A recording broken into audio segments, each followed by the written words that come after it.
tardes a todas y todos los asistentes. Les damos la bienvenida a la tercera sesión 2022 de la serie Jornadas de Investigación en el Instituto. En esta ocasión presentamos a los profesores Roberto Moris, actualmente doctorando en Ingeniería Civil de la Universidad de Granada, José Rosa, doctor de la Escuela Técnica Superior de Barcelona, y a Pedro Banen, doctor en Ingeniería Civil y Arquitectura de la Universidad de Granada, España. Los tres arquitectos de la Universidad Católica. Los tres expositores de hoy día son integrantes del Núcleo de Investigación GENURBIS, del Instituto de Estudios Urbanos y Territoriales, el que se concentra en investigar la generación, regeneración y la resiliencia urbana como expresiones asociadas de los procesos continuos del hábitat urbano. Agradecemos también la presencia y los comentarios de Caroline Stan, geógrafa y doctora en ordenamiento territorial y urbanismo de la Universidad París Est y profesora y académica del Instituto de Estudios Urbanos y Territoriales. La presentación a exponer el día de hoy es parte del trabajo que articula el núcleo de investigación y se titula Forma urbana e infraestructura social, el anillo interior y el parque inundable de la Guada para un Santiago de Chile resiliente. Eso, doy la palabra a Roberto, que creo que va a ser quien exponga. Tenemos entre 30 y 40 minutos para la exposición y luego los comentarios, y al cierre abrimos la mesa para ampliar la conversación. Roberto. Bien, bueno, muchas gracias, Valentina. Muchas gracias a todos los asistentes.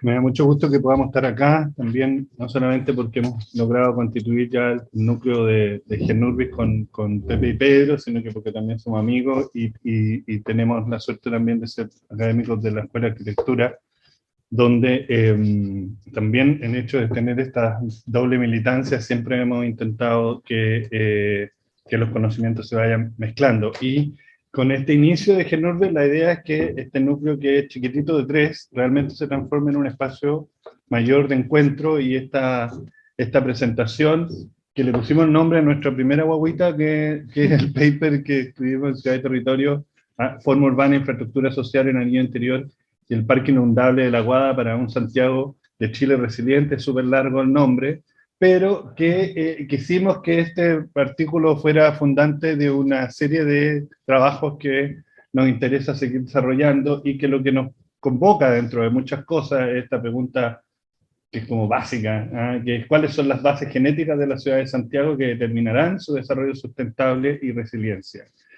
Si bien el núcleo pretende avanzar hacia el estudio de otras ciudades bajo la misma pregunta, en el fondo, cómo las ciudades se van desarrollando, pero al mismo tiempo sobre el reconocimiento de sus bases, de su ADN, aunque pareciera básico, no sé si puede ser obvio, no es tan así, y probablemente estaremos trabajando en la ciudad de Santiago durante mucho tiempo, porque esa pregunta todavía sigue abierta. A nosotros nos parece que de alguna forma con este artículo estamos iniciando esa conversación, y quisimos partir con esta imagen que nos ha acompañado al instituto durante mucho tiempo, que es la imagen de Guy Wemborg, que es muy bonita y ya da cuenta con una sola foto de elementos que son muy fundantes de nuestra ciudad, tanto en lo construido como en lo natural, y en esa búsqueda es donde nosotros hemos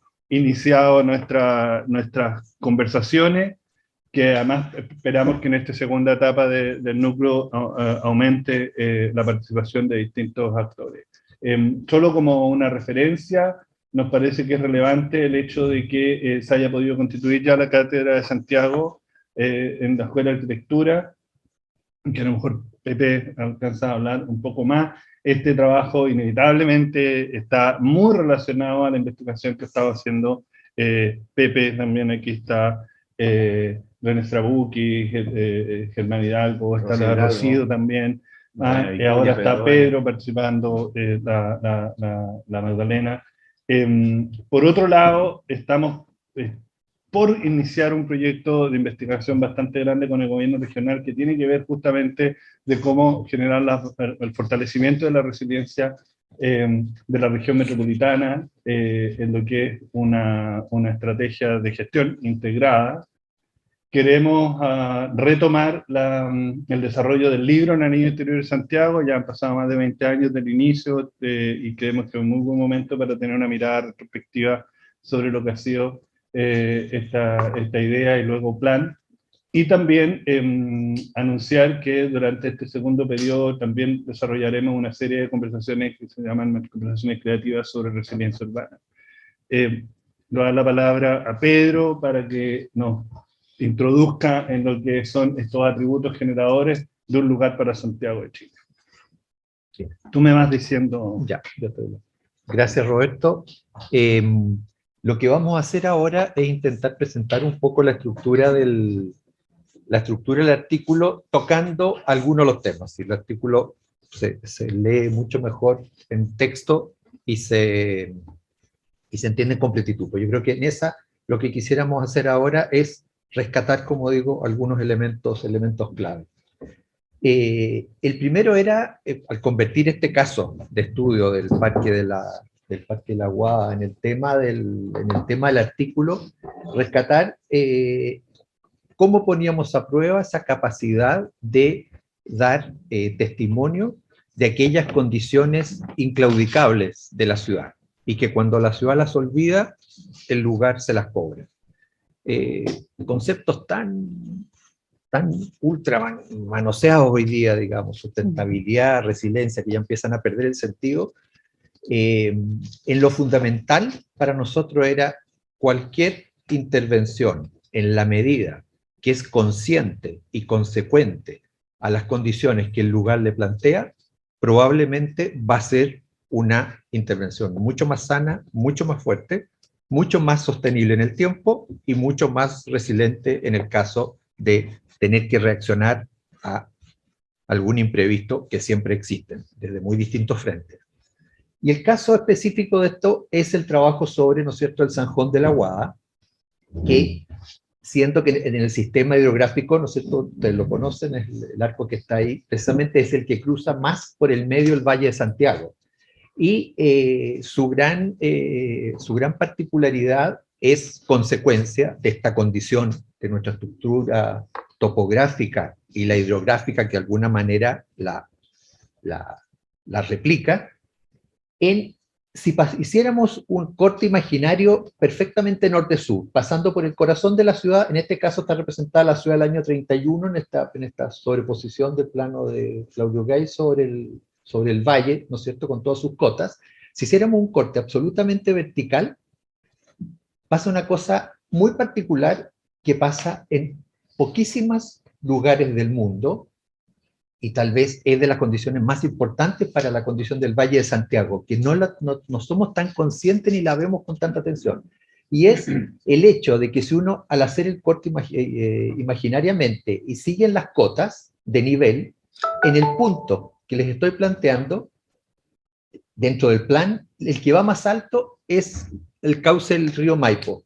El que va en segundo término es el Mapocho, y el tercero es el Zanjón de la Aguada. O sea que tendríamos un corte que sube en el Mapocho, declina hasta el Zanjón y se eleva en el cauce del Maipo. Como una limaolla del contexto.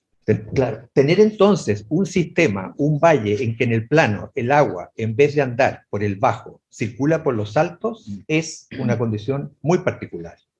Y también es la que nos permite, cuando vemos cualquier cuenca crecida de río, digamos, de las cuencas atlánticas de nuestra misma América del Sur, de Norteamérica, de Europa, cualquier parte del mundo, pones sacos de arena, pones contenciones y lo que pasa es una lenta subida de nivel del agua del propio río. En el caso nuestro, si se llega a desbordar de esta cauce levantado, lo que tienes es una agua acelerada corriendo por toda la superficie del valle originalmente y de la ciudad hoy día. Bueno, en el caso, esas aguas, sean las aguas lluvias, sean el agua de inundación, sean después los desbordes del riego y sean por último ahora el alcantarillado, van a dar a la cuenca más baja, que es el Zanjón de la Aguada. Y eso escribe de alguna manera su historia y su constante en toda su relación posterior. Pasa, Roberto. En un plano ya contemporáneo, en que está el sistema de canales, digamos, sobre la misma cuenca, tenemos de alguna manera reflejado el interés de todo este sistema, precisamente canales que arrancan del Maipo y cubren todo el área, llamemos la mitad sur del valle principal de Santiago. Y lo mismo pasa con el Mapocho, que hacia el norte. Y el caso particular, que es absolutamente, que es una obra artificial y todo, el Canal San Carlos, ¿no es cierto?, que es un sistema de traspaso de agua de la cuenca mayor, del flujo mayor al flujo menor del torrente del Mapocho, y también la conexión con el canal metropolitano para regar todo el área norte sobre Colina, etc. Bueno, esa obra, que fue un intento incaico en su versión más primitiva, más precaria, después múltiples intentos hasta que llega un personaje como Joaquín Toesca, que lo conocemos más por el edificio de la Moneda, que logra trazar y llegar con el canal, con las aguas del Maipo al Mapocho, por supuesto siempre en descenso, tiene ese gravitacional, y el punto más crítico era la cruzada con el Zanjón de la Guada.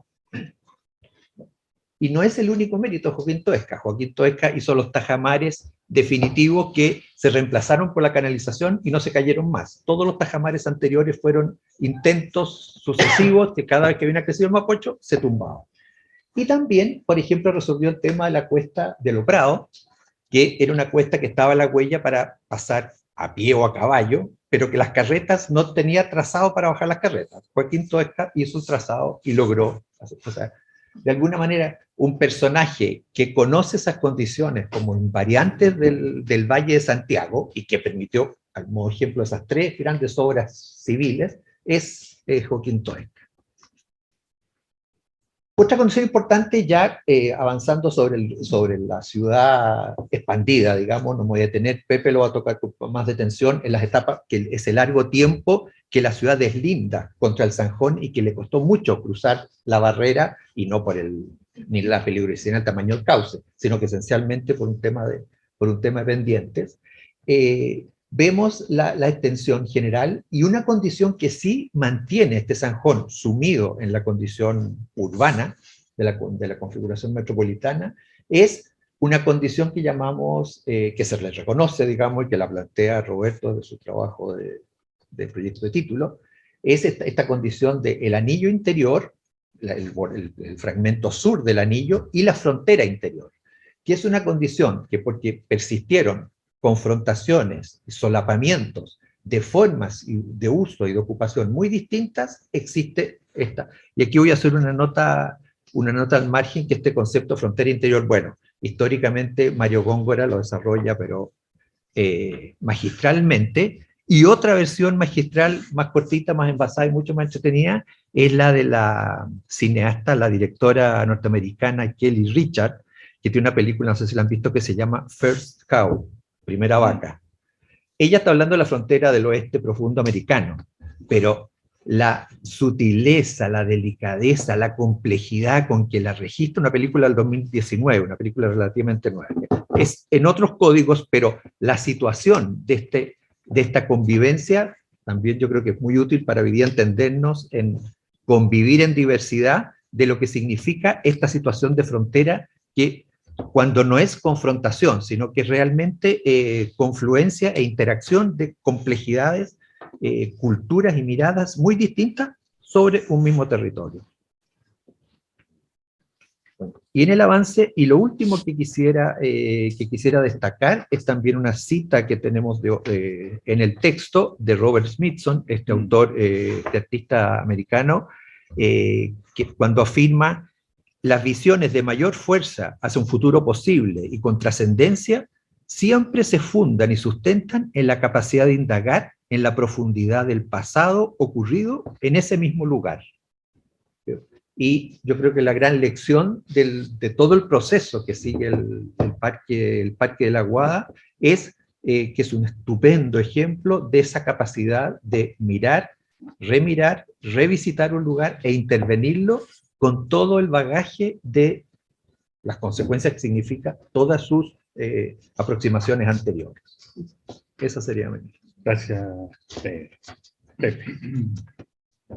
Bueno, muy sintéticamente, como decía Roberto al principio, este trabajo que se ha hecho para la revista Ciudad y Territorio, que fue un largo trabajo que hemos hecho para un monográfico que se hizo con especial sentido sobre el tema que se está planteando acá de la resiliencia, ¿no es cierto?, y del tema de la sustentabilidad.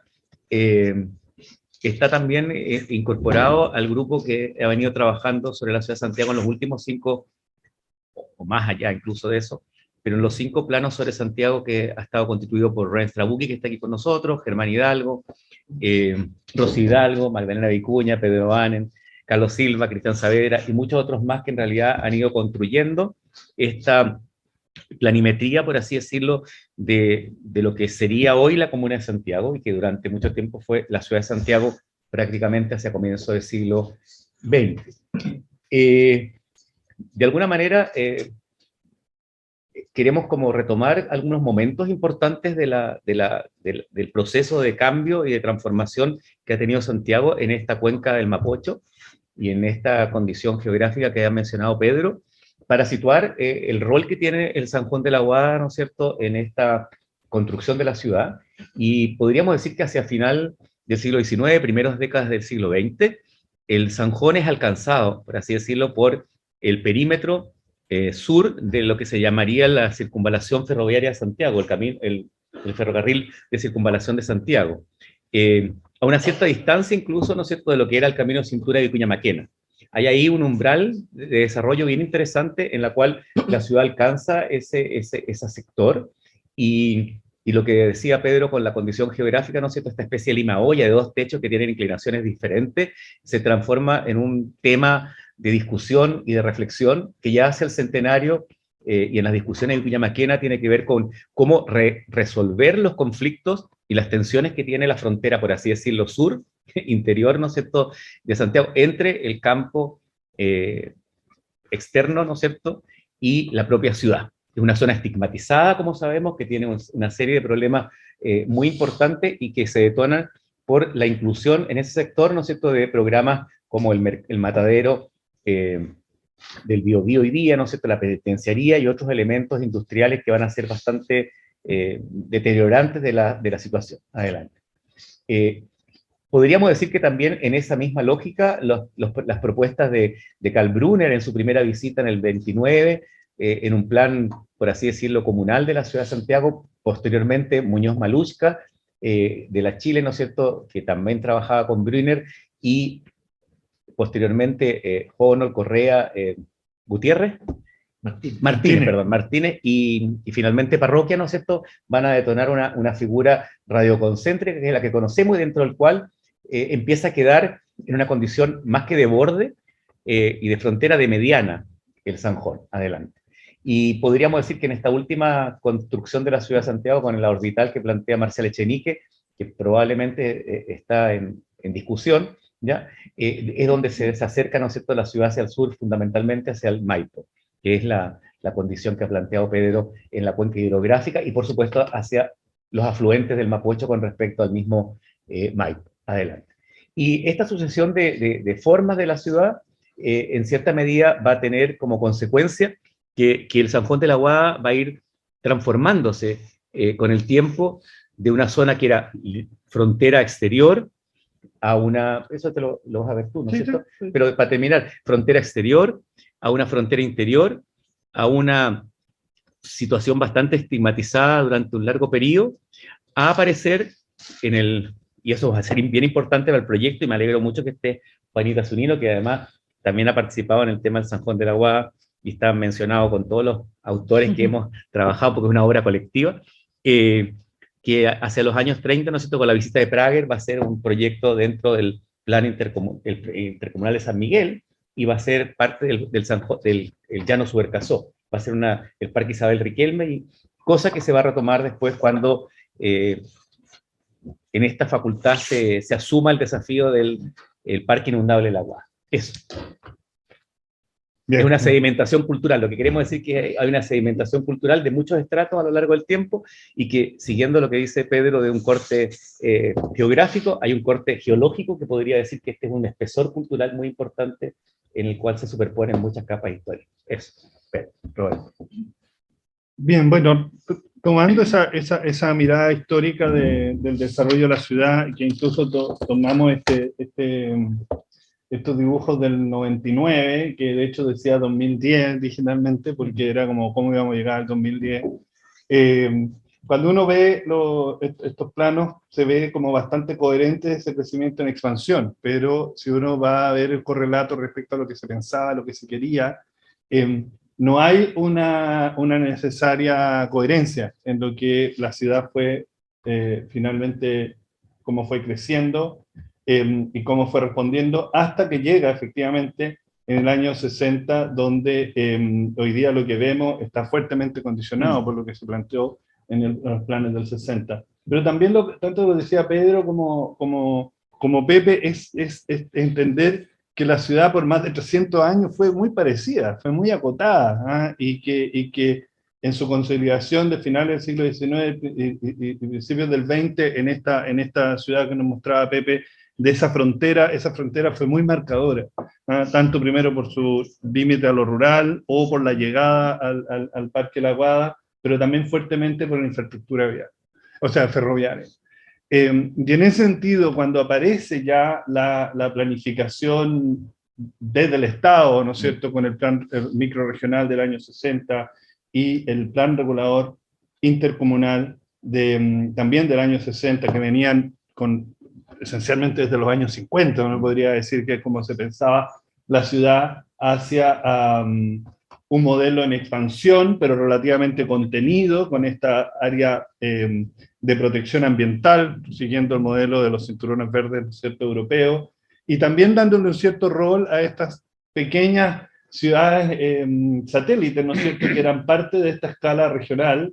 Este plan, que está hecho de manera vertical por el Ministerio de Obras Públicas, donde todavía no existía el Ministerio de Vivienda, estaba pensado también hasta el proyecto, por eso aparecen las obras del sistema de transporte público con el metro, ¿no es cierto?, que incluso se llega hasta el diseño de las estaciones, y que recién en el año 94 es cuando es retomada la planificación en un plan desde el Ministerio de Vivienda, pero existe este plano intermedio, que es de cuando Juan Jonan se va al MIMBU, y en el año 76, que me parece bien interesante porque es la reinterpretación, o sea, es como volver a mirar el plan que habían hecho ellos mismos años atrás, pero ahora desde el Ministerio de Vivienda, y que se notan una serie de reminiscencias todavía que están ahí, siguen apareciendo estos puntitos que son estas centralidades metropolitanas, que siempre fue como una intencionalidad, y que la verdad que nunca hubo una claridad respecto a cómo la ciudad iba a tener estas centralidades.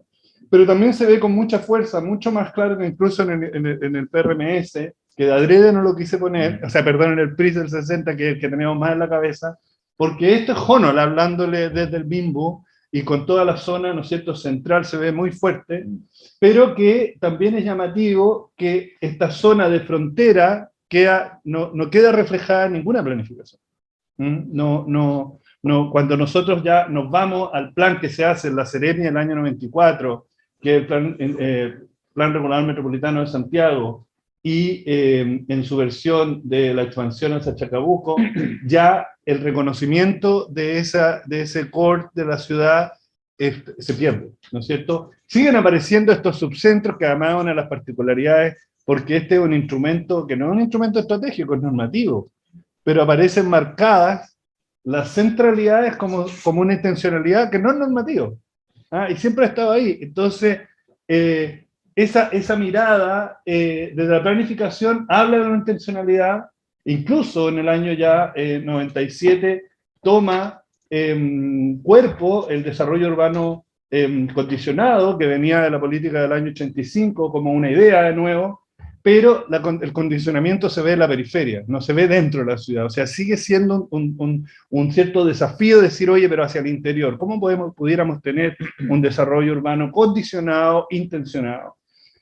Hay otro hito que es bien interesante, que además nos toca nuestra facultad, que es el encargo que le hace la Municipalidad de Santiago a la facultad para poder desarrollar el Plan de Desarrollo Urbano Económico de Santiago, que se entrega al año 88, que fue hecho en esta facultad, y que sigue siendo probablemente el estudio más importante que ha tenido la Comuna de Santiago, que terminó la Comuna Central, se estaba deteriorando, perdiendo población, y el alcalde, Bombal, le encarga esta mirada no solamente como para pensar en un plan regulador, sino que realmente un plan estratégico que incorpore muchas variables, y de aquí nace el estudio sobre los costos alternativos de localización, que demuestra que era mejor construir en el centro con un subsidio, y se fundamenta la creación del subsidio de renovación urbana por parte del Ministerio de Vivienda. Y bueno, pero nosotros ahí volviendo, como estudiante y después ayudante de Gustavo Munizaga, este era como el libro, el de Petete, un libro, o sea, los estudios estos celestes grandes, que era como lo que más se había estudiado de Santiago, era muy apasionante, pero también era llamativo que a pesar de algunos lineamientos en sus relaciones intercomunales, seguía estando enfocado en su perímetro interno. O sea, en un estudio que seguía mirando hacia el interior, como casi todas las comunas de Santiago que son islas. Y por lo tanto, esta condición de borde, como no aparece en el plan. O sea, vuelve a perderse esa posibilidad de revisitar, que fue lo que a nosotros con Marcelo Reyes nos llamó mucho la atención, porque hay que decir que este es el detonante real de nosotros de, oye, qué interesante esto, otro, y dónde está la posibilidad de desarrollar esas relaciones, y esta como reconocimiento de esta frontera interior, que si uno mira muchas de estas son fotos del año 96, incluso se ve ahí un caballito, hay muchas fotos, pero todas fotos parecían de provincia. O sea, como que no tienen esa cosa a escala metropolitana. Esto está al lado del centro, o sea, es el centro, ¿no es cierto? Ahí está la estación, el sector de la estación San Diego, en el barrio Franklin. Se ve el nivel de abandono, deterioro, esos galpones que eran maravillosos de la estación de San Diego. A la derecha estaba la Plaza de Toro, porque la estación de San Diego era una estación esencialmente de ganado. No, si bien la ciudad de Santiago estaba, la comuna central, estaba recorrida por este cinturón de hierro, nunca funcionó como un circuito. Siempre tenía en el fondo de la estación Mapocho hacia el norte, hacia la costa, de la estación central hacia el sur, la estación Pirque, y en el lado sur era ganado y militares. Entonces, este espacio que era el que está a la derecha de estas fotos, que se me perdieron las fotos, me da mucha rabia, que están acá, que es la Plaza de Toros, estaba todavía ahí, se veía por dónde pasaban los animales, y esta escala a nosotros nos llamó mucho la atención, de decir, estamos dentro de la ciudad, pero hay una escala que ya se mantuvo en el vacío, y por lo tanto repensar estos vacíos hacia el desarrollo futuro. Entonces, la verdad que lo que se hizo ahí fue empezar como a ver cuál era el área de influencia de estos vacíos, cómo algunos seguían siendo vacíos, había una obsolescencia funcional, pero también había una serie de barrios industriales con deterioro, sin deterioro, que debieran ser reconocidos. Y eso fue esencialmente la idea de entender esta frontera interior como un espacio que no se perdiera, y que tenía que ver con esto, que eran estos paradigmas que hablábamos de que la ciudad no era continua, sino que había generado unas fallas, unas heridas que había que reconocer, de que el anillo no era así, sino que era esencialmente la potencialidad de que la comuna central se relacionara con sus comunas de la periferia contigua, y que ese territorio no existía en la planificación, no estaba reconocido porque cada comuna se pensaba a sí misma. Así que el tema era que existiera, y que existiera desde una perspectiva tanto de la normativa como de la acción, y que esa mirada de identificar distintos paños pudiera ser parte de la planificación de la ciudad. En los planos anteriores se veía también en que igual como el centro estaba una preocupación que se deteriorara, nunca perdió el epicentro. Santiago nunca ha perdido su epicentro, como otras ciudades que efectivamente el centro se murió. Santiago no lo tuvo, pero estos otros subcentros, que no fueron necesariamente los que estaban planificados el año 60, son casi el único que calza es el del Paradero 14 de la Florida, es que el centro, al cambiar la ciudad de escala, tenía la posibilidad de que este epicentro se transformara en un sistema de centralidades. Y por eso lo que plantea la estrategia de la frontera interior, que después pasó a llamarse anillo interior, era poder reconocer estos territorios y que cada uno de los territorios encontrara su propio sentido. Y eso derivó en que el gobierno encarga a las universidades, a la Universidad de Chile, a la Católica, a la Central y a la Universidad de Santiago, la posibilidad de pensar unos planes maestros para cada uno de estos sectores, donde fue la Católica la que propuso algo bastante estratégico, que es decir, nosotros vamos a tomar este cauce y a través de la intervención de este cauce generar transformación en los bordes. Pero también es interesante saber que al ser el año 2001 declarado el proyecto del anillo interior como un proyecto bicentenario, permitió que hubiera una gestión desde el Estado, que hubiera un comité con ministros, que los municipios se empezaron a poner de acuerdo, por lo tanto, ocurrieron una serie de cosas que no se notan mucho, que son la serie de modificaciones, no se puede empezar a meter en cada uno de los planos reguladores y ver que ahora los planos, de alguna forma, las comunas se dan cuenta que tenían algo alrededor, pero también permitió una serie de otros proyectos que tienen vida propia y que, como el GAM, etcétera, que han revitalizado esta frontera. Pero era este proyecto el que se transformó en algo bastante emblemático, porque como comentaba Pepe, el parque viene ya desde la idea de Prague. Nosotros nos pareció que efectivamente esa zona había que retomar el parque, pero no había por dónde financiarlo. Así que el proyecto de título que esencialmente dice, bueno, si pudiéramos hacer el parque, ¿cómo lo hacemos? Con modelos de gestión que fueran financiados por el privado.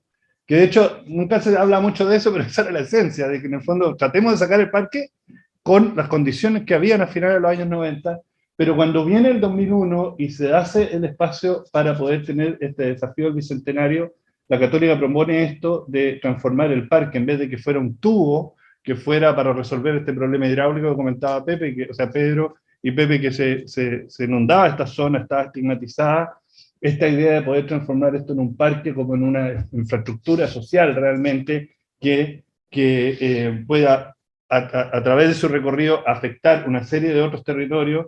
Este diagrama fue súper importante para validar por qué finalmente había que intervenir, porque este proyecto nunca tuvo rentabilidad social si se evaluaba con las metodologías tradicionales, así que hubo que fundamentarlo por otro lado, lo que se llama prioridad presidencial, para poder explicar que es que al intervenir acá se podía realmente generar un proceso de regeneración urbana donde incluso el Estado también podía aprovechar de poder desarrollar proyectos como este, que son los terrenos de ferrocarriles, que todavía sigue siendo hoy día un proyecto que está, de hecho se licitó el terreno el año pasado, y que debiera ser uno de los proyectos más importantes en los próximos años en la zona. El Parque de la Guada, que primero tiene un inicio desde este encargo del gobierno de ideas, después viene la Católica que lo desarrolla como propuesta, y después está aquí Juanita que lo desarrolla en su condición ya definitiva como proyecto de arquitectura, paisajismo, infraestructura, y que es lo que conocemos hoy.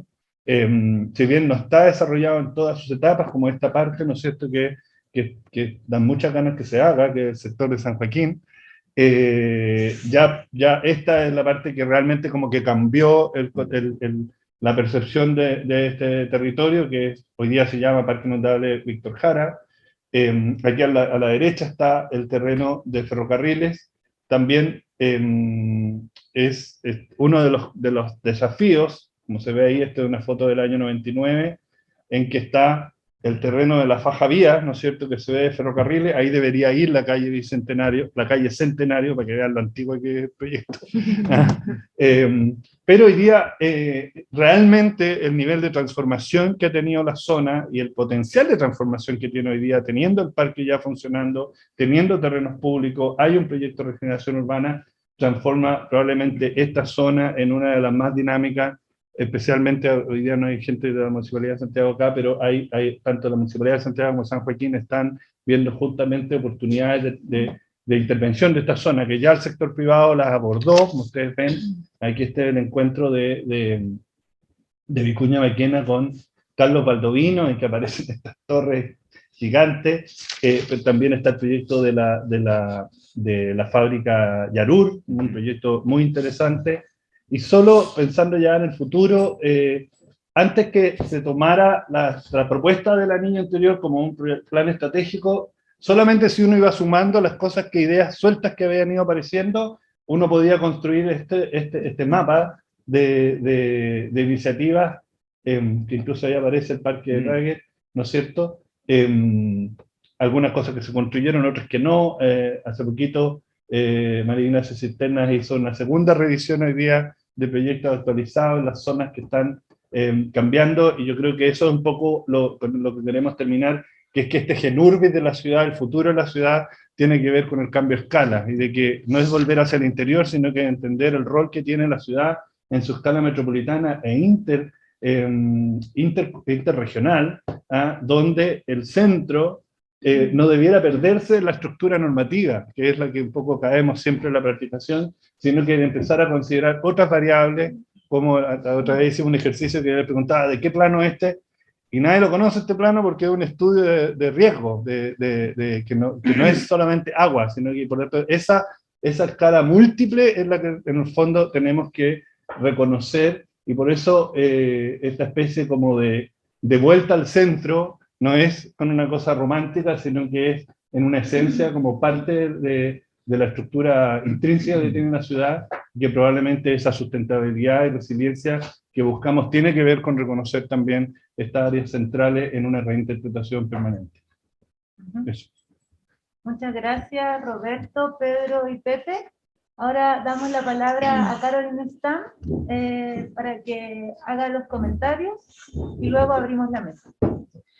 Bueno, primero quería agradecer la invitación a comentar y debo confesar que me tomo bastante tiempo leer el texto.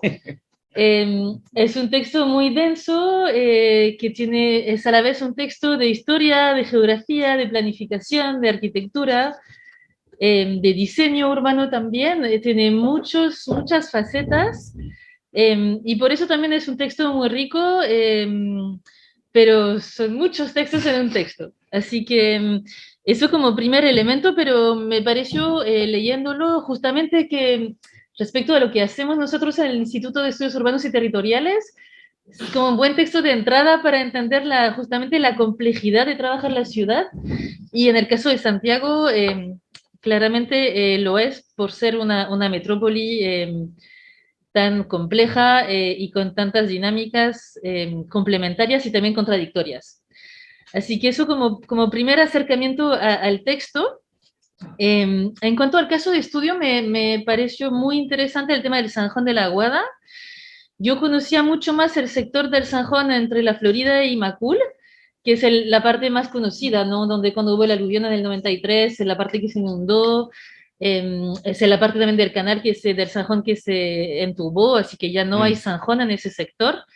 Pero también es un sector que tiene muchos puntos en común con lo que muestran aquí, ¿no? Un sector muy degradado, estigmatizado, que está ahí en esos sectores de la ciudad. Conocía mucho menos el sector que se aborda en el texto, así que en ese sentido me pareció muy interesante verlo no en ese sector tan periférico, sino que verlo en el sector central que ustedes estuvieron abordando.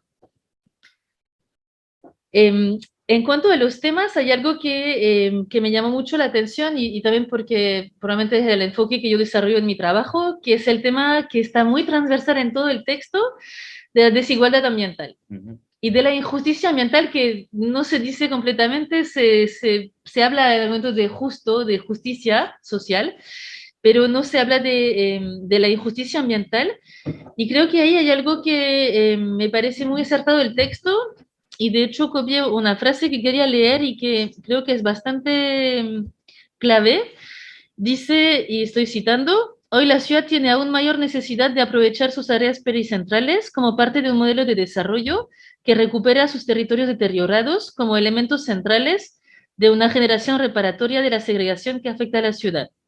Una ciudad con mayor equidad e igualdad es un requisito para un desarrollo sustentable y sostenible.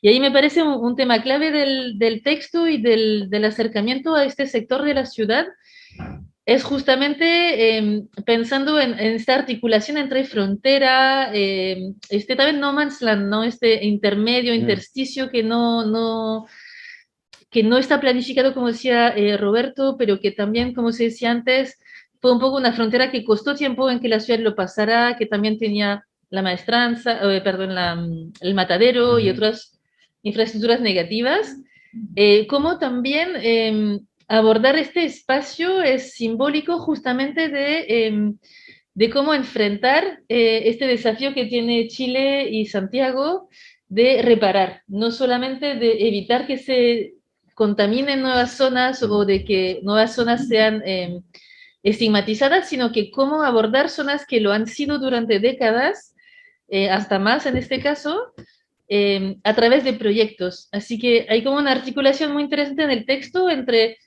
cómo tenemos, primero, lo que comentaba Pedro, toda esta riqueza hidrográfica, a partir de ahí, cómo se suma con lo que comentaba Pepe de una planificación y una historia del desarrollo urbano, y eso como llegamos al final, lo que comentaba Roberto, a justamente ¿cómo lo hacemos finalmente? ¿Cómo a partir de ahí, y con una historia compleja, un sector complejo, cómo planificamos finalmente?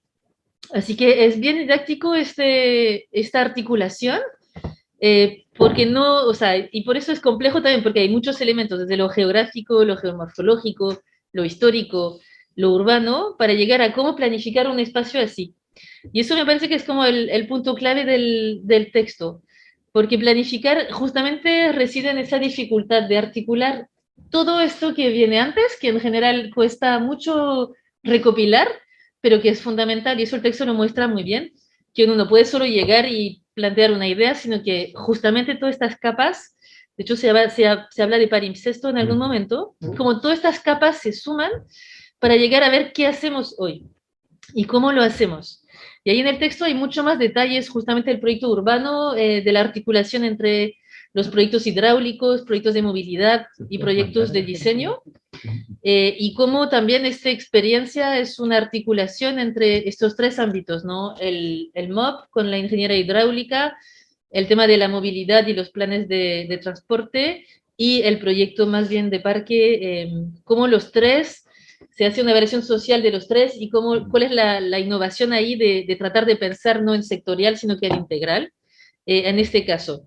Y ahí creo que probablemente, bueno, el texto no va tanto en detalle en esa parte, pero probablemente ahí hay pistas también para pensar otras maneras de planificar, que justamente son mucho más integradas, pero que cuesta todavía en Chile, donde hay una visión muy sectorial, con ministerios muy potentes en algunos ámbitos como el MOP o sobre todo el MOP, que tiene como una dinámica fuerte, o transporte, por ejemplo. Así que esta parte es bien interesante, porque finalmente la motivación de remodelar este espacio no viene tanto de la resiliencia, del parque inundable, del diseño urbano, sino que viene mucho más del MOP y de transporte, ¿no? Que ellos son como los motores del proyecto, y lo que vemos es un poco la superficie, ¿no? Pero es mucho más complejo el proyecto atrás. Eso me pareció muy interesante en el texto. No pensar solo espacios públicos, que a veces es la tendencia, hagamos que sea bonito, sino que ahí hay toda una reflexión sectorial mucho más integral. Y ahí vienen un poco mis preguntas en relación a lo que vieron ustedes y lo que quizás no está en el texto, pero que me parece que puede generar una conversación. Ustedes presentan en el texto el caso como un ejemplo, como exitoso y como ejemplar. Y ahí a mí me gustaría saber qué es lo que no es tan ejemplar de este ejemplo, de este caso, qué es lo que no es tan exitoso también, patear un poco la segunda pata del caballo, ¿no? También tratar de ver que, o sea, lo que me gustaría saber es cómo ven ustedes también estos procesos de cambio, que ya se ven como exitosos, pero que también tienen probablemente implicaciones en que revierten algunas desigualdades ambientales, por ejemplo, pero crean otras. Y ahí, bueno, viene un poco este concepto que a mí no me convence tanto en Santiago, pero de gentrificación verde, por ejemplo, y todos estos proyectos inmobiliarios de inversión que también mostró Roberto al final. Así que, ¿cómo pasamos también de esta historia y esta identidad a nuevos proyectos que también cambian los espacios y probablemente también cambian la población, cambian las dinámicas, y se pierde un poco esto? Así que eso me gustaría tener como un poco su impresión de esa parte. Y también como partimos desde la arquitectura, extraña un poco la gente, los vecinos, quién vive ahí. Así que también me gustaría saber un poco más de estas dinámicas más poblacionales, que seguramente están en la planificación, están en todo lo que mostraron, pero no aparece directamente por el enfoque del texto, ¿no? Así que es más una curiosidad personal. ¿qué hay como dinámicas poblacionales ahí? Porque también se muestra muy bien en el texto que son zonas obreras, zonas también antiguamente agrícolas, y hay toda una tradición, ¿no? ¿Qué pasa con esta gente finalmente dentro de todos estos procesos de planificación y de avance de la ciudad también, ¿no? Buen punto. Y no sé cuánto tiempo tengo, ¿vale? Pero no, ya voy a ser breve porque seguramente hay más preguntas. Me pareció también otro punto bien interesante el tema de la escala. Bueno, que nos gusta mucho en geografía. Pero cuando uno ve este mapa, finalmente el centro no es tan chico. Y eso es interesante porque uno siempre tiene la impresión de que el centro de Santiago ya es un espacio muy chico y la ciudad lo reembarazó completamente y ya no tiene tanta importancia porque mucha gente nunca va al centro finalmente hoy. Y me parece interesante cómo en el texto y con mapas como este uno se da cuenta que no, que en realidad sigue siendo importante el centro en cuanto a la ciudad, porque no es menor en la proporción de territorio, pero también con este desarrollo concéntrico que comentaba Pepe, también este centro sigue estando en el centro. Así que la escala finalmente es como, hay como un espejo, ¿no? Que se va como agrandando, pero seguimos organizados alrededor de este centro, cuando se podría haber organizado la cuenca en otra dinámica. Claro. Por ejemplo, el río Maipo o el Mapocho, ahí hay como... Así que es bien interesante pensar en esta articulación de escalas y el rol del centro dentro de eso y el rol que va a seguir jugando el centro en el futuro, a pesar de que hoy, hoy se piensa mucho más en otros espacios, ¿no? Se olvida un poco el centro como lugar de referencia y me gusta que en este artículo volvamos al centro como aislado, a estos bordes, que finalmente hay que seguir resolviendo porque no va a desaparecer este centro. Sigue estando ahí. Y quizás para ir un poco cerrando,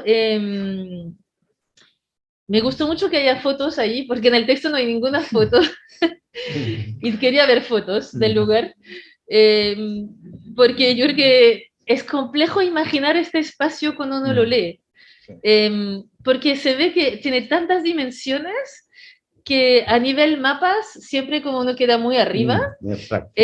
Así que me gustó ver fotos porque ahí se materializa mucho más este lugar como de intersticial o este lugar de frontera que no mira a ningún lugar, sino que se mira a sí mismo. Y que en todas las ciudades del mundo tenemos este tema.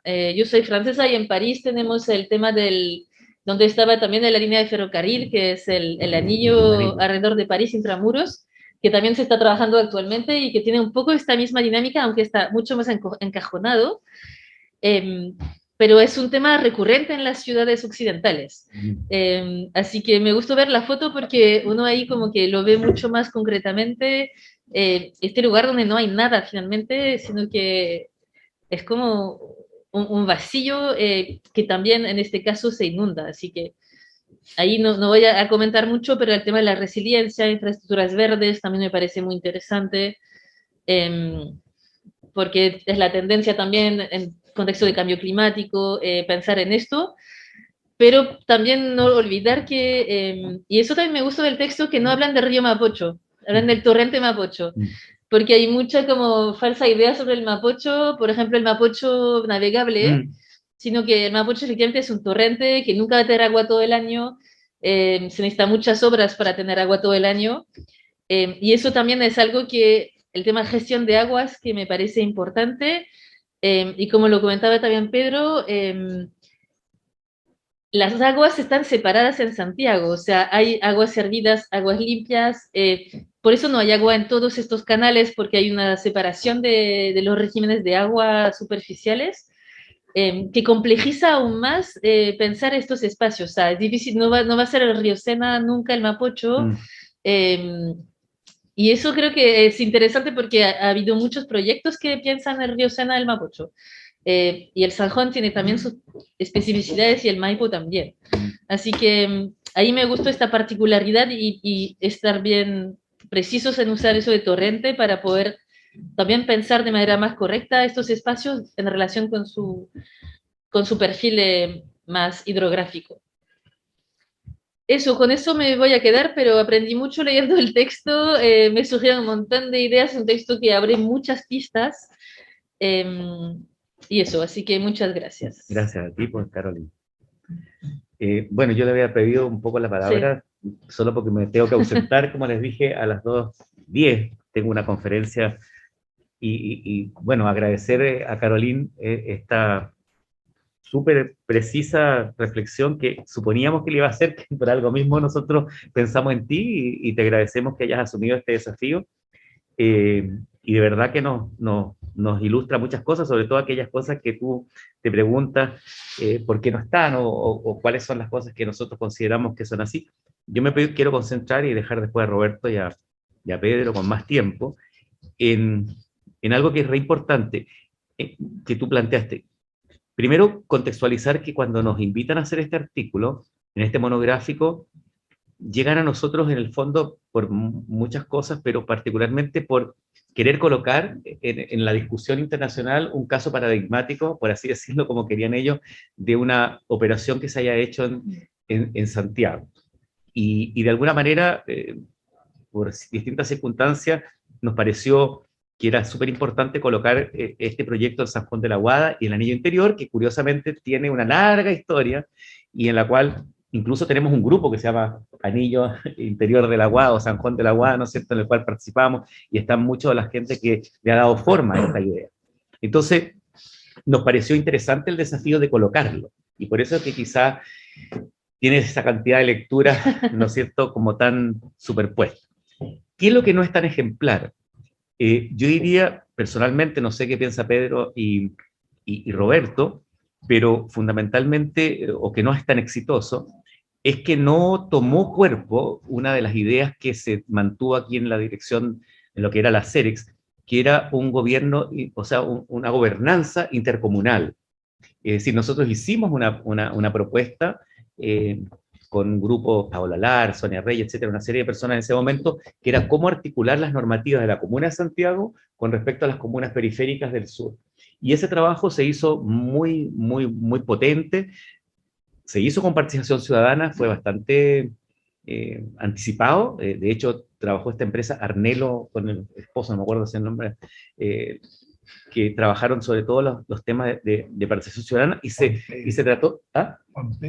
Juan Pedro, sí, pero era un grupo que trabajamos en todas las comunas y con los concejales, etcétera. Fue un trabajo bien bonito. Y la idea que había era que la autoridad intermunicipal siguiera, y siguiera sobre todo porque nosotros intuíamos que había una coordinación entre el Anillo Interior de Santiago, que es lo que se había propuesto a raíz del proyecto de título de Marcelo Reyes y Roberto Mori, y esta pieza del San Juan. Ese fue, yo diría, que una de las cosas que no fue tan exitoso. Lo segundo es que justamente en esa misma línea se suponía que ese proceso iba a ser bastante más coordinado por una autoridad, vamos a decir, no tan municipal, sino que intermunicipal, pero que tuviese que ver con una autoridad de transporte, una autoridad medioambiental y una autoridad, vamos a decir, metropolitana, o sea, que no era una persona, sino que fueran unas autoridades que lo regieran. Y ahí había la idea de que esto se bajara a un plan maestro o proyecto de diseño urbano, un proyecto urbano, con una escala un poco más coordinada, que no fuera de producción inmobiliaria solamente, sino de coproducción público-privada. Y eso, digamos, de alguna manera quedó stand-by. Yo te diría que eso es así, y probablemente de las cosas no tan exitosas son justamente algunas operaciones inmobiliarias que han aparecido un poquito banales, triviales, como suelen ser. Eso yo diría como una primera, sí, como respuesta particular a tu pregunta. Y lo segundo que yo creo que también era importante es que había la intención, claro, era bien utópica, de que pudiese ser un momento también de recomposición de los municipios anteriores. Porque como tú, no sé si tú bien sabes, esa zona sur, a raíz del gobierno de la dictadura, se dividieron, sí, se fragmentaron. San Miguel, de hecho, se dividió en Lo Prado, en Cerrillos, etcétera. Y nosotros teníamos la intención de que a lo mejor eso pudiese como construir una gobernanza que fusionara más los municipios, ¿ya? Y además incluyera definitivamente la legua, que estaba completamente ausente de la zona. también eso no fue muy bien, no pasó, eso. Y yo diría que también Juanita puede mencionar muchas cosas que no resultaron del proyecto, del plan maestro que se hizo aquí en paisajismo y que después el MOP no le permitió a ellas usar. Pero eso lo dejo ahí y me excuso si me tengo que ausentar en algún momento. Y gracias, Carolina. Gracias. Muy bueno tu comentario. Roberto, Pedro, no sé. Pedro. Ya.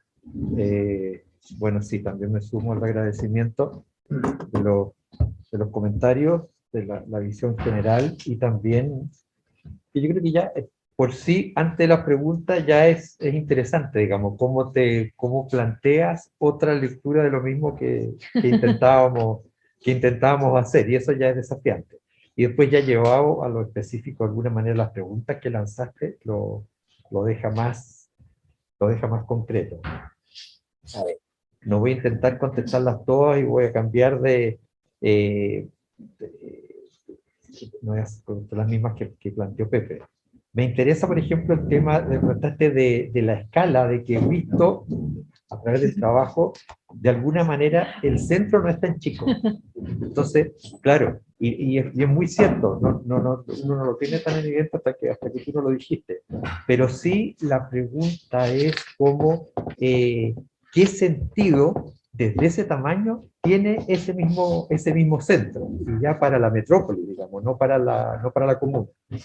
Después también en relación a esta ciudad radioconcéntrica, digamos, es una lectura posible, pero yo te confieso que personalmente me es mucho más fuerte la lectura de una ciudad lineal, que es el centro como cabeza cometa y toda esta cola que se lanza a Providencia, Apoquindo, Las Condes.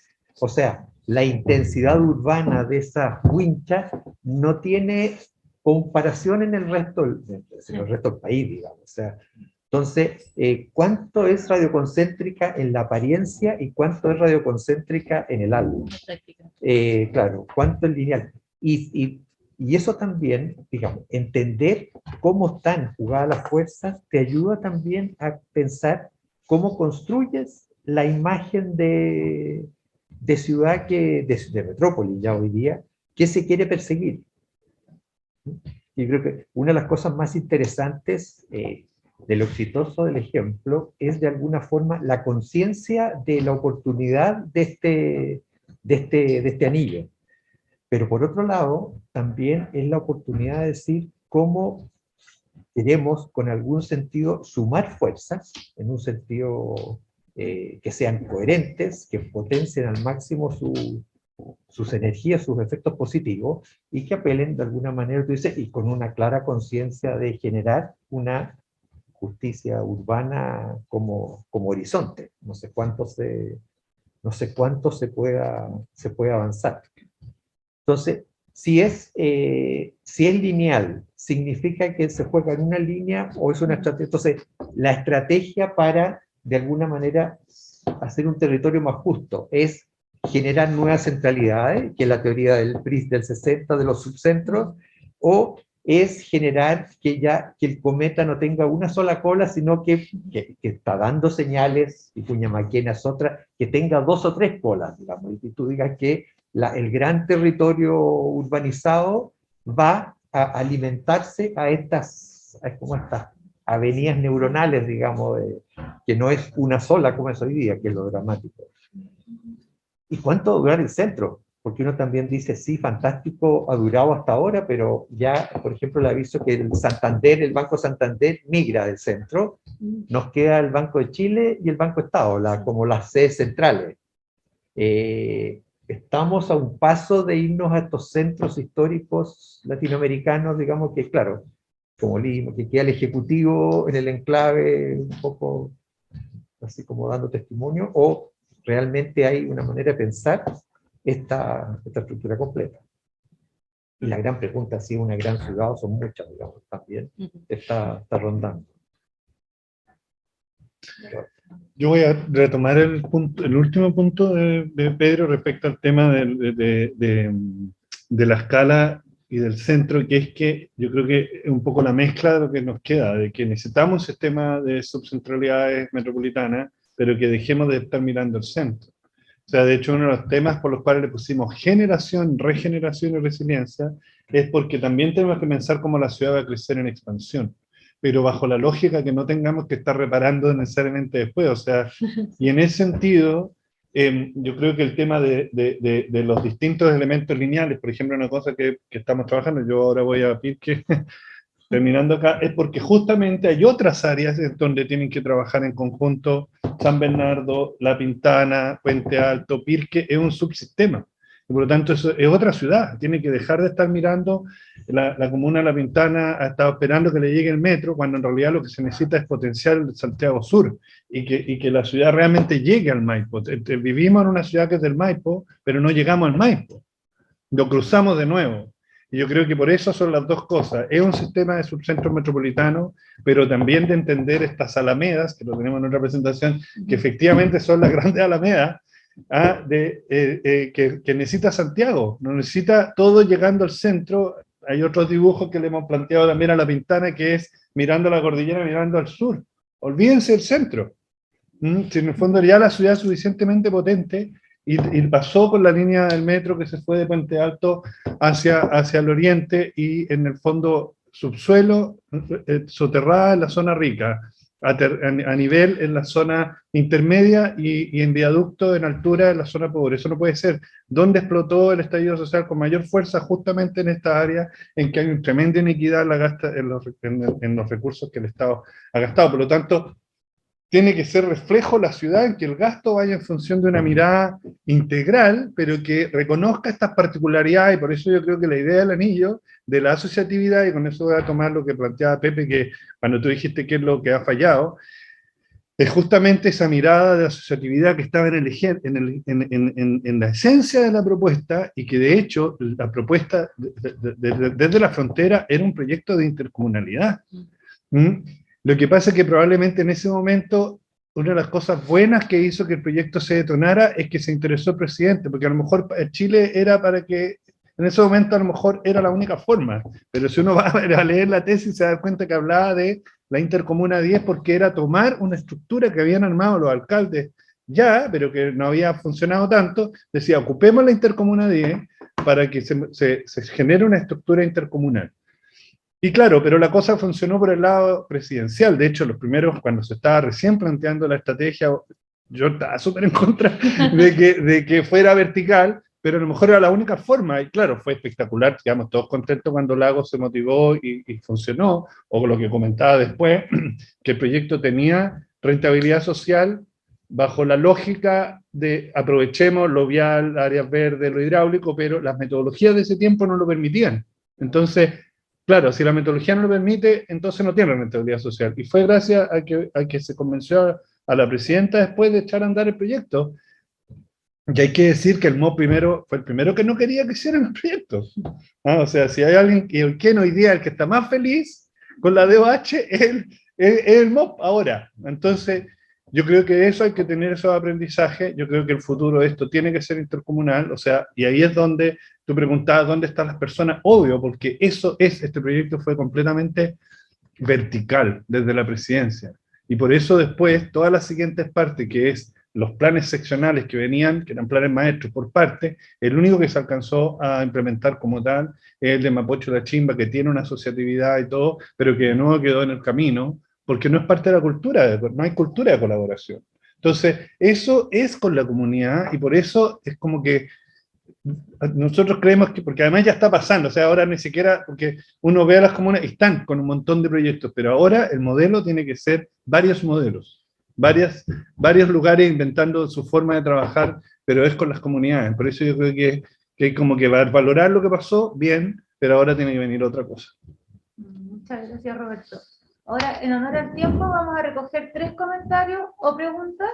Vamos a dar respuesta, ojalá se turnen para responderlas de uno, no responden los dos, porque si no, vamos a estar hasta las 3. Y eso, vamos a hacer una primera ronda. ¿Tu nombre, por favor? Asesor urbanista en Municipalidad de la Florida. Se ha comentado mucho en la Florida. Sirve como ejemplo de la subcentralidad. Puede dar un poquito de la subcentralidad, pero tiene que ver con el liderazgo político, ganas de hacer las cosas y una consecuencia también de visión de ciudad de la autoridad política. Pasando a otro tema. ¿Ve usted la necesidad de un alcalde mayor? Yo creo que hoy día no. O sea, hoy día tenemos los gobernadores regionales y hay que a eso me aprovechar. refiero. Sí, Alcalde mayor en Sí. el concepto de una Sí. mirada global de la región intercomunal que llegue a hacer esto sin necesidad que tenga que ver mucho bueno el presidente de la República. Perfecto. Vamos a recoger dos preguntas más y luego la respuesta. No sé si alguien quiere hacer algún otro comentario o pregunta. No hay más. Ya.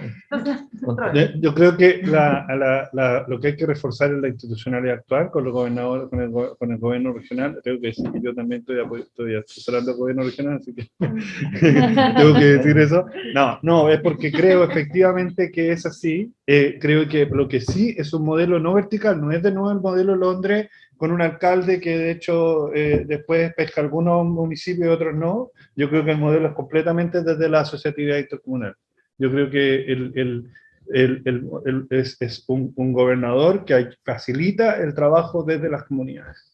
Y por eso el rol hoy día es comunal, viendo con quién yo genero alianza. Y por eso en el fondo esta zona sur que hablábamos de acá, ustedes tienen lo tengo en otras presentaciones, pero tienen el tema sí, y tienen el tema de la cordillera, que son tus otros socios en el fondo. Y lo que tiene que hacer un gobierno regional es apoyar esa intercomunalidad. En función de eso decir, y yo creo que el PRMS, lo voy a decir acá, el PRMS nuevo no se puede encargar a un consultor como fue en el PRMS 100, sino que tiene que ser un trabajo. Los recursos tienen que ir a las municipalidades para que se pongan a trabajar de una forma permanente. Eso es, o sea, yo creo que para los próximos 50 años tiene que venir un trabajo de mesas de colaboración en que en el fondo los recursos estén puestos para que sea no una reunión, sino un trabajo permanente, que incluso los recursos se postulen de forma intercomunal, porque si estamos esperando que venga un modelo vertical, como pareciera que era lo que querían, de que en el fondo tener alguien súper poderoso, en el fondo volvemos a cambiar una cosa por la otra. Y yo creo que hoy día los gobernadores en todas partes, pero en particular en Santiago, tienen que ser facilitadores de lo que viene desde las demandas de cada una de las comunas, y por eso, si llegamos a lo que tú decías, cada una de las comunas tiene particularidades, ¿no es cierto?, propias de sus propios barrios, pero esos barrios, cuando vemos, tenemos La Pintana, La Florida, ustedes tienen con La Florida, con La Pintana al otro lado, son los mismos vecinos, y cada uno tiene que arreglársela con su propia comuna, siendo que hoy día, la pandemia lo demostró, la necesidad de una ciudad cercana, no era de los 15 minutos, sino que era de los 5, la de los 20, la de los 30, eso hace de que en el fondo se necesite que la forma en que estructuramos los recursos sea completamente bajo la lógica de la intercomunalidad, y por eso nos falta un poco una musculatura, porque cada uno se tiene que salvar solo. Esa es la lógica que hay hoy, y el que tiene más pituto logra que lo pesquen más los cores. Entonces, en el fondo yo creo que eso es para poder tener un trabajo intersectorial, o sea, que los sectores se ordenen en función de las demandas que los municipios se ponen de acuerdo. Te diría que esa es como a lo que yo le pondría toda la energía, porque si no, los sectores van a seguir planificando desde el MINDU, desde el MOB, y que es lo que están haciendo de manera permanente, porque el modelo es así. gracias. Ahora, Ya, ¿su nombre? Anita. No, tengo una pregunta como de ignorancia. Entiendo lo que dices tú, que parte de abajo, que las municipalidades, pero hay un ente, una mesa, diría yo, de todos los urbanistas que plantean cómo sería el desarrollo de la ciudad, porque una cosa, o sea, que o resuman o recojan lo que se opina, porque si no, no sé si hay un ente como regulador, porque yo pienso que, claro, es verdad que todos pueden opinar, todos pueden traer sus, pero tiene que haber un pensamiento integrado. Claro, no, definitivamente. Por eso ese es el rol del gobierno. Yo creo que el gobierno regional efectivamente tiene la división de planificación y desarrollo regional, que es la que tiene una parte de planificación y otra parte de inversiones. Y por lo tanto su rol es justamente que haya una armonía en estos distintos instrumentos. Por lo tanto, pero a lo mejor ahí es donde hay que poner el foco. O sea, no, sí, bueno, por eso decía que yo estoy asesorando ese grupo ahora. O sea, es que allá donde hay que ponerle recursos, porque esto no, a ver, es como el huevo a la gallina, porque tú tienes que generar unas capacidades pero que no estén solamente salvando el día a día de la propia pega, sino que tienen que ir a terreno, estar trabajando con las municipalidades, pero al mismo tiempo las municipalidades que a veces ni siquiera tienen asesor urbano, en el fondo tienen que ver de alguna forma cómo colaborar, o sea, tienen que ser las dos cosas. Hoy día la mayoría de las veces, si vamos a la planificación regulatoria, que es como el DESDE, en muchos municipios ni siquiera hay capacidad de ser contraparte. Entonces, tiene que haber un rol a nivel regional y yo creo que a nivel sectorial, que el Ministerio de Y la Vivienda... otra cosa, perdón, es que este privilegio que tenemos nosotros de ver la ciudad y que nos expliquen cómo funciona todo, desde la geografía, toda la infraestructura, todo lo que pasa en la ciudad, eso yo creo que habría que promoverlo, o sea, habría que empezar a educar cívicamente, yo sé que en ese sentido, educar urbanísticamente, no sé cómo, ¿eh? Un sueño, pero que si todos los participantes, a mí me tocó una vez en Suecia, porque tú opinaban la gente, pero ya con más conocimiento, y yo creo que aquí justamente a la gente desde el mínimo, desde niño, por decirte, no hay por qué no considerarlo a todos, al pueblo, como se dice, transmitirle este conocimiento sensorial, digamos, Sí. y también de la ciudad, de dónde Es viven, cognitivo, del lugar. sí, sí. O sea, a lo mejor ahí hay otra labor soñadora. No, yo creo que tienes toda la razón, Juanita. De hecho, los norteamericanos, tanto Estados Unidos como Canadá, tienen el modelo de las Planning Commission, que son una comisión de planificación, que es que está el alcalde y que, claro, nombra al presidente del comité y no cambia todos los integrantes, que es como acá que cambia el gobierno, y todos para afuera y todo de nuevo, y llegan los amigos. Sino que en el fondo son las personas responsables de estar pensando en la ciudad y que viene el alcalde. Yo siempre digo que es sobre la posta de los tres palos, que en el fondo es muy común que el alcalde que se va, o la autoridad que sea, de hecho, el director de una escuela, lo que sea, dice, oye, te dejo, de hecho, cuando se fue Lago, lo entrevistaron y se había juntado con Michelle Bachelet y dijo, sí, ahí le dejé unas tareas. Si tú le dices, oye, he estado haciendo esto, toma, síguelo haciendo, el único palo que esa autoridad nueva no quiere tomar es ese. Y va a hacer todo lo posible de empezar de nuevo. En cambio, es distinto decirle, mira, aquí hay tres alternativas, cualquiera de esas, tómala, hazlo como tú quieras, pero toda hay una continuidad.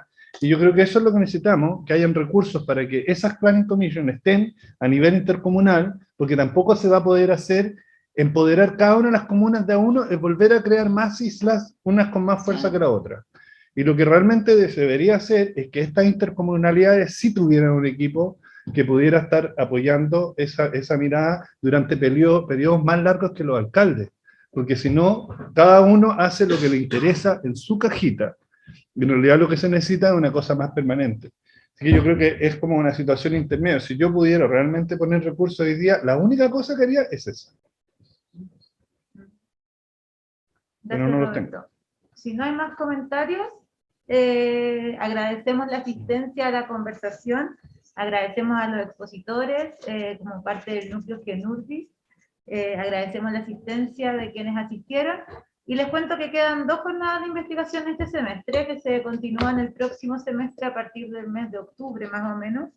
La siguiente se denomina Territorios Antifrágiles, capacidades municipales de planificación en territorios vulnerables, que expone el planificador urbano del Instituto de Estudios Urbanos, Giovanni Vecchio, y la quinta, morosidad habitacional, desalojos e inseguridad de tenencia en la región metropolitana, expone Francisca Bogolaski, investigadora postdoctoral del Instituto de Estudios Urbanos y Territoriales. Así que los dejamos invitados a estar atentos a las novedades de la página, a las novedades del instituto, y agradecemos nuevamente su asistencia en esta jornada.